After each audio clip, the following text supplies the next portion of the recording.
I don't think I tell you something you don't know when I state that the financial sector is threatened by cyber attacks more than any other vertical. Research shows that banks are hit by a security incident 300 times more than similar businesses in other sectors. The cumulative damage in financial institutes worldwide is not known exactly, but is estimated at hundreds of billions of dollars per year, which is a significant portion of the net revenue of this industry. This is despite the massive investment by banks and other financial organizations in cybersecurity products and services, here also probably investing much more than any other sector.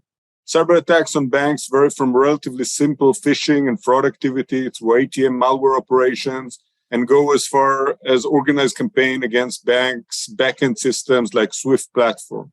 Other than the direct financial damage to the bank and the customers, about 1/3 of cyber attacks on bank managed to steal a large amount of personal data belonging to the bank's customers. The most famous one being obviously the Equifax, which exposed personal data of 150 million American citizens. This data obviously can then be used to attack these unsuspecting customers via other channels, for example, to create spear phishing campaigns or leverage disclosed passwords that are often used by these customers in other domains, such as e-commerce websites.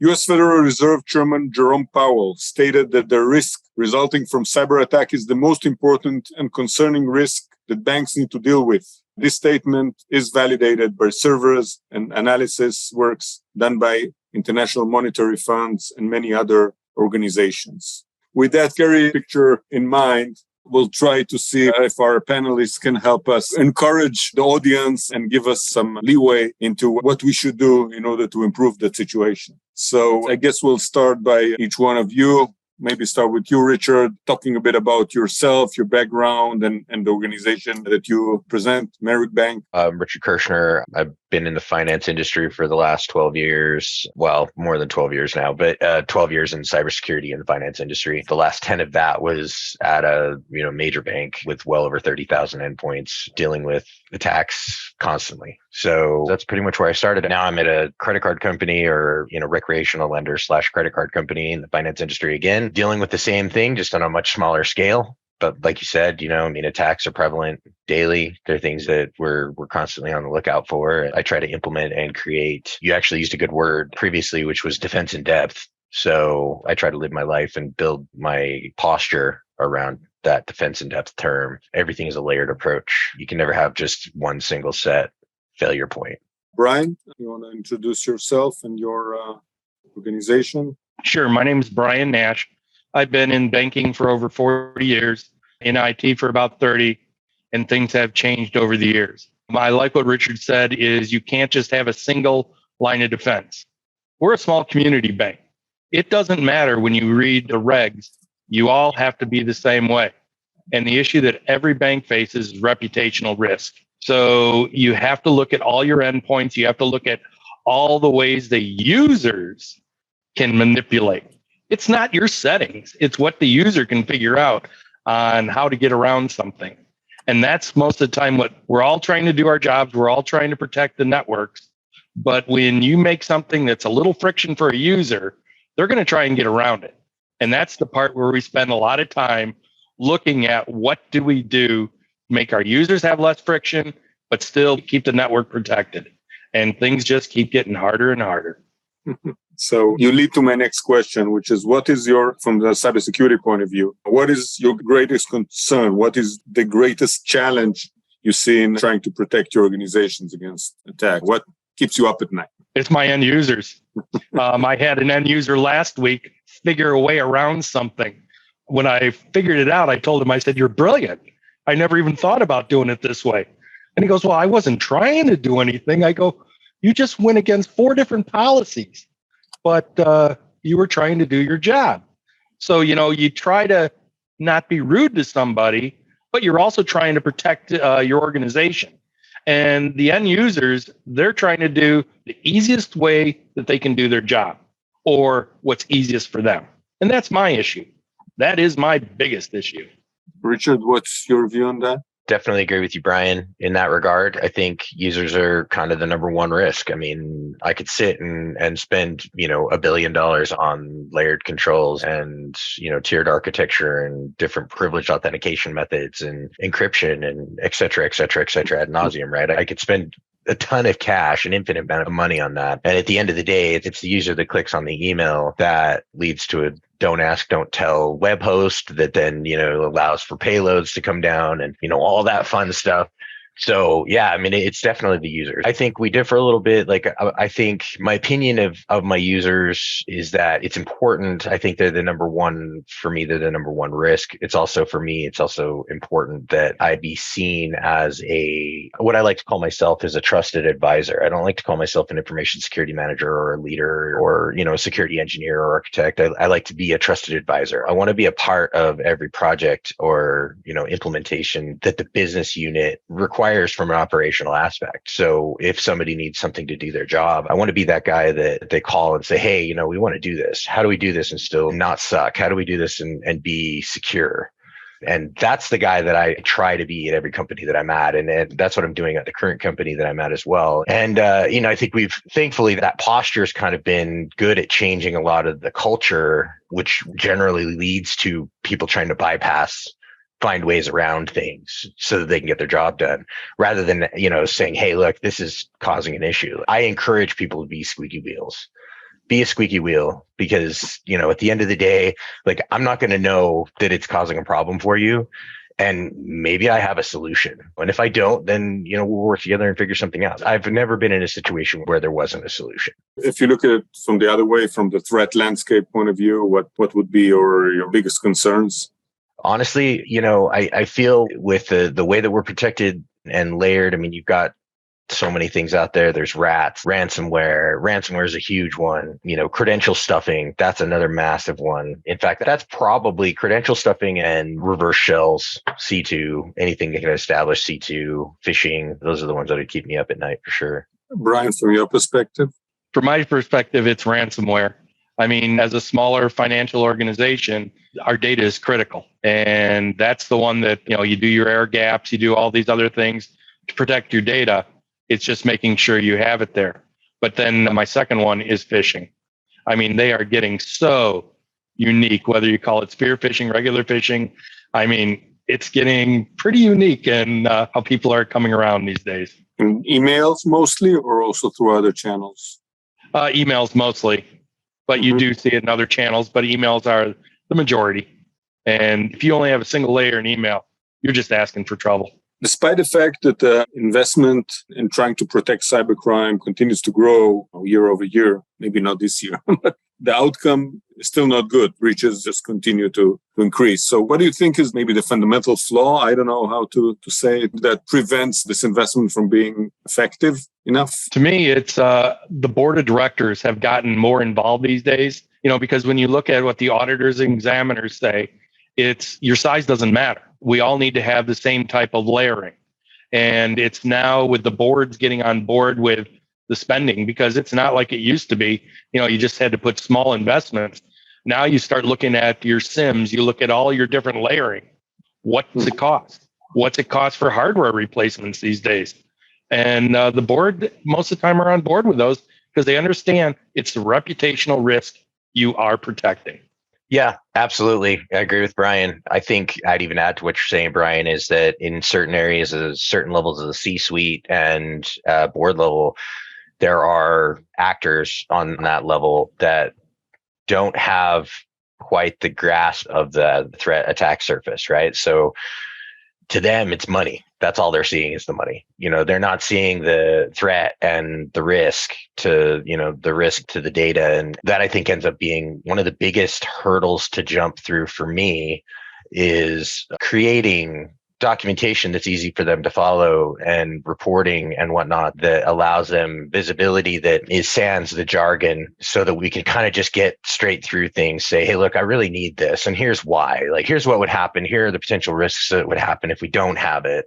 And here's where we are today. And here's where we would be if we did have it. And give a comparison so that they can make a better decision without having to learn, all the things that they hired me to know. I don't want my C-suite to have to get back in the trenches and be the engineer anymore. I don't want my board to have to be engineers or architects either. I just want them to be able to make decisions and, help guide direction and forward and advance projects. And I think that is one of the biggest limiting factors. I think it's just you've got a lot of people that don't have a ton of experience in the full, the vastness of the attack surface. And quite frankly, if I were at that level, I probably wouldn't want to know. All I'd care about is my investment. And so the responsibility I feel is, we have to communicate that, you care about your investment. Well, here's the risk to your investment. Banks and financial services in general are probably are working under most strict compliance requirements as any other industry, I guess. Would you say that this compliance is a positive thing? Is it a negative thing? Where does it help and where does it create a negative effect? I'm in the middle of a massive certification process for my bank. I won't go into it too much, but it's a tough one. To answer the first question, do I think that it's helpful that we're regulated and we're required to meet, specific industry standards and things through standardizations like CIS, PCI DSS, NIST, ISO, et cetera, et cetera? Yeah, absolutely. I think it is. I think they take a lot of the guesswork out of having to sit down and with all my experience and with my team's combined experience, we're talking decades upon decades of experience with myself and my team. And we could sit down and try to hammer out a standard for, hardening up a workstation or hardening up a server and still miss tons. And so having things like, CIS requirements, CIS top 18 or PCI 4.0 or, even PCI 3.2.2 and, NIST 800, et cetera. Those are going to give you things that maybe you didn't even think about, So while they can be a heavy lift and they can kind of suck to manage from a resource perspective on the day to day, they can suck cycles away from your team. I really find them to be beneficial at the end of the day as far as, really tightening things up, above and beyond compensating controls. Brian, what's your view on that?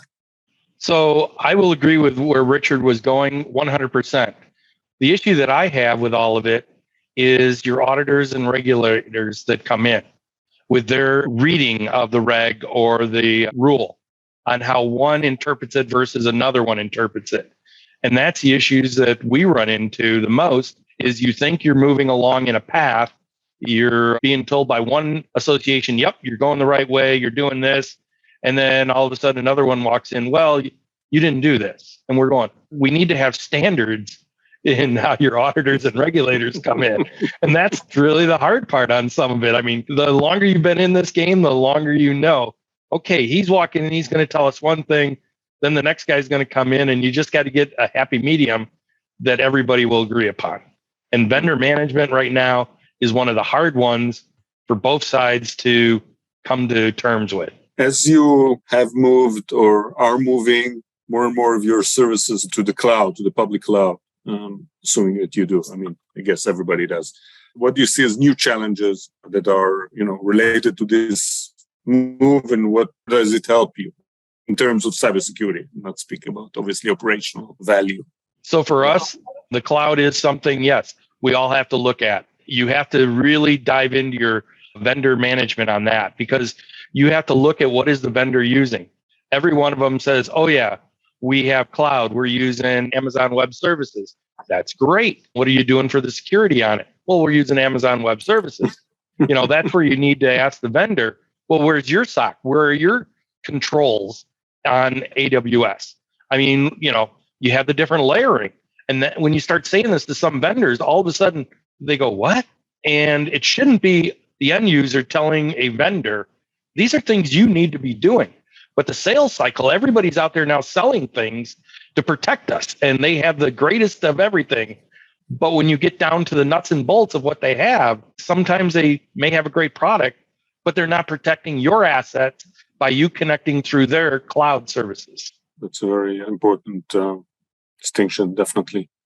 Richard, how do you see it? Yeah, I agree 100%. I think, look, the cloud's a scary place, the realization and the meme that's out there that, my other computer or the cloud is just someone else's computer is real, and anytime you put anything in the cloud, you're making a decision to hand effectively a child off to somebody else to manage and maintain. And you're hoping that, they're going to take care of them the same way that you would. And, whether that happens or not, hopefully you're doing things like third-party vendor risk reviews, and, you're doing things to vet and review vendors before you enter into agreements with them in the cloud. But, there's only so much you can do. So, there's always going to be that roll of the dice, I think, to a certain degree, and an amount of trust that's required in order to, accomplish certain things. And, to be real, in today's day and age, it's difficult to maintain the type of on-premises infrastructure requirements with things like, end of life, support for devices and refreshes and things like that. It just gets expensive. So the cloud is a very, for lack of a better word, it's sexy, it's like everybody wants it, because it's cheaper in the long run and easier to manage and maintain, because, you can operationalize something super quickly, and you can operationalize it across, multiple platforms and separate domains, and, unify otherwise separate domains. But absolutely, Brian's correct. It can be a dangerous game. It can be a dangerous game for sure. By the way, do you, on a totally different perspective, do you use or share information through, threat or incident sharing platforms like FS-ISAC and stuff like that? And if so, to what extent does it serve you? Does it help you? Yeah, so I'm a member of a few private forums specific to the financial industry for indicators of compromise sharing. We share things like YAR rules, PCRI, anything that's discovered in the wild, up to and including 0 days. I worked with a number of huge, even larger banks than I was at the time. So it's helpful. Sometimes it's helpful, sometimes it's not. It really depends.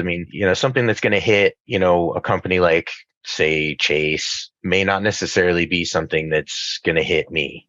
Me being the little guy, I'm more likely to attract kind of a mid-level script kiddie. I don't know that I would necessarily warrant enough. I'm not an attractive enough target for something like the APT, an APT attack or something like that. But, you always have to be prepared for it one way or another. But yeah, so I do enjoy being a part of those. I am also a part of FS-ISAC, and FS-ISAC,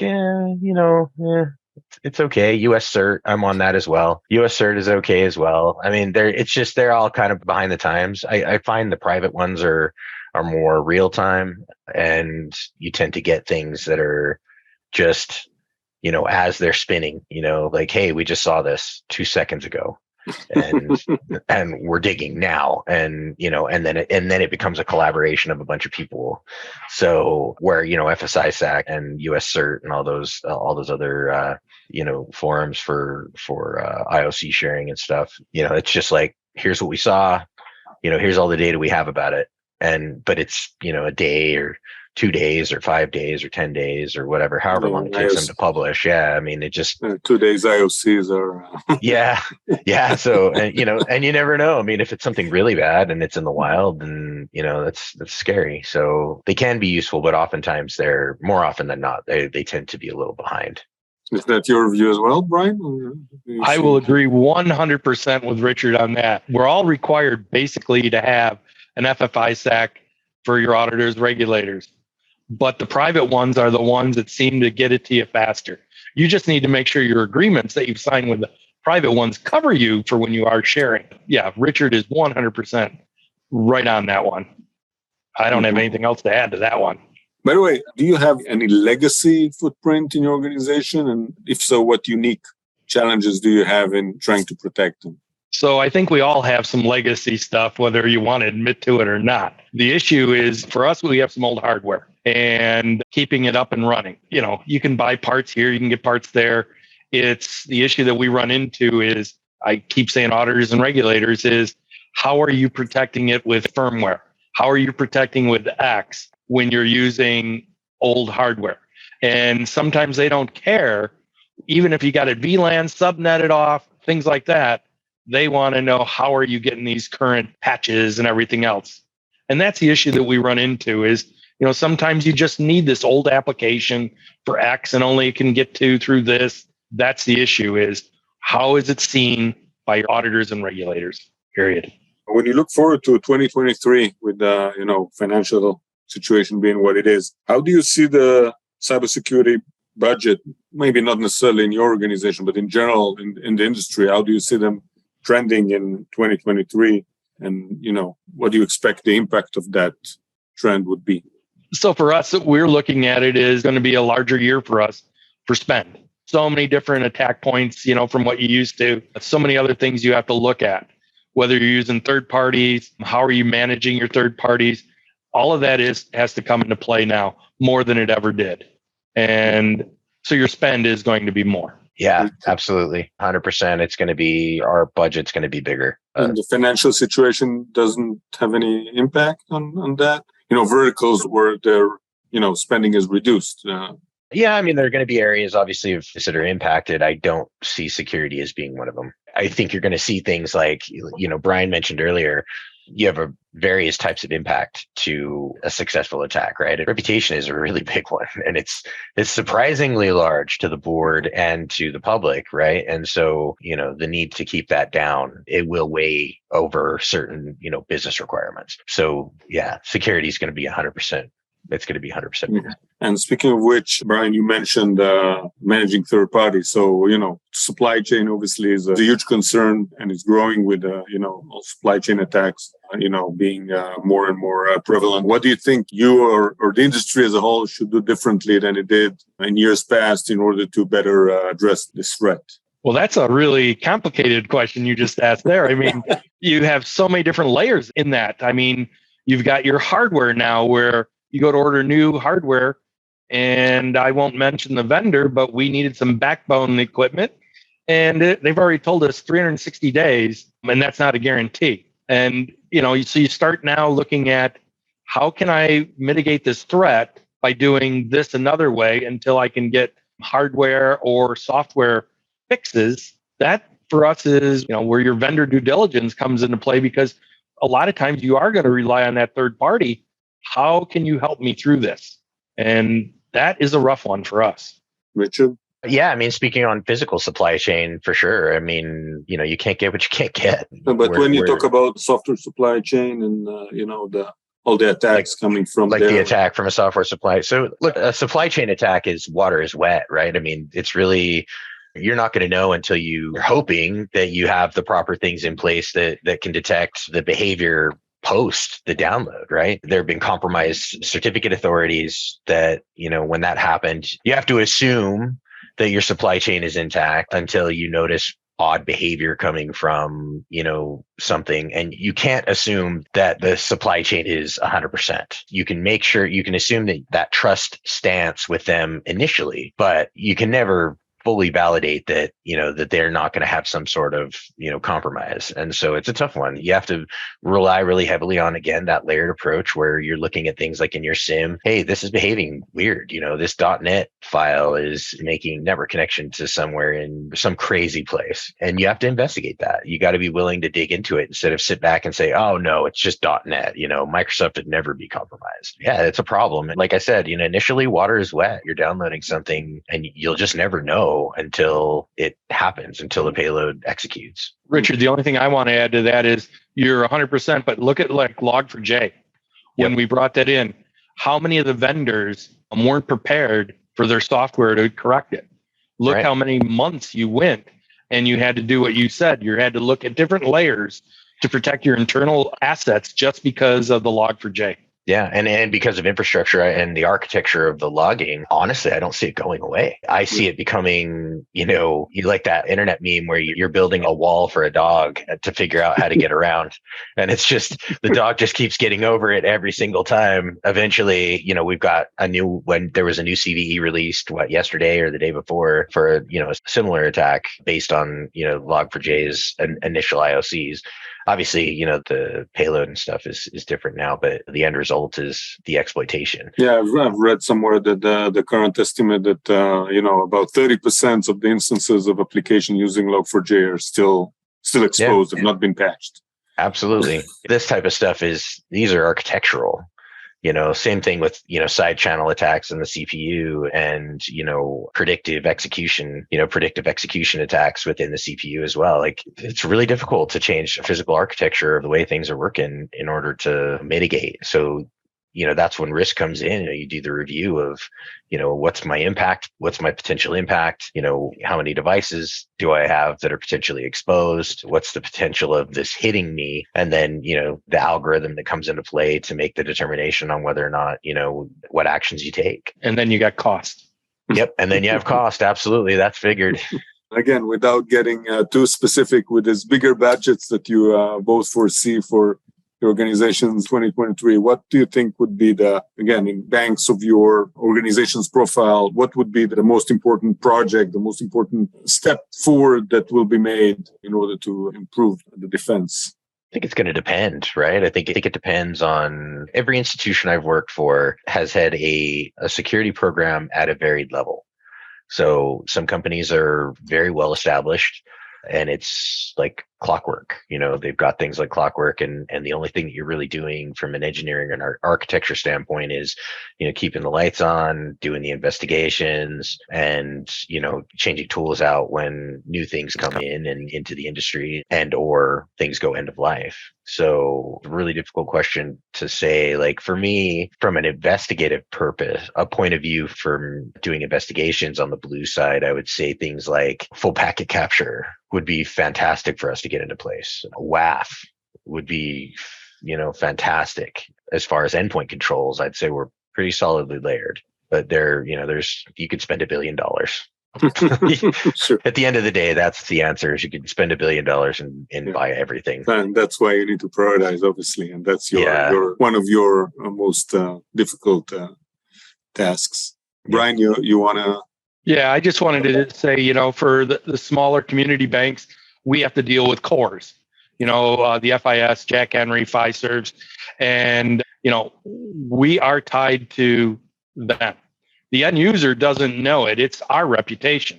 So if they have an issue, it's our issue. And that's, one of the things that we always have to look at is how much protection are they have on our network.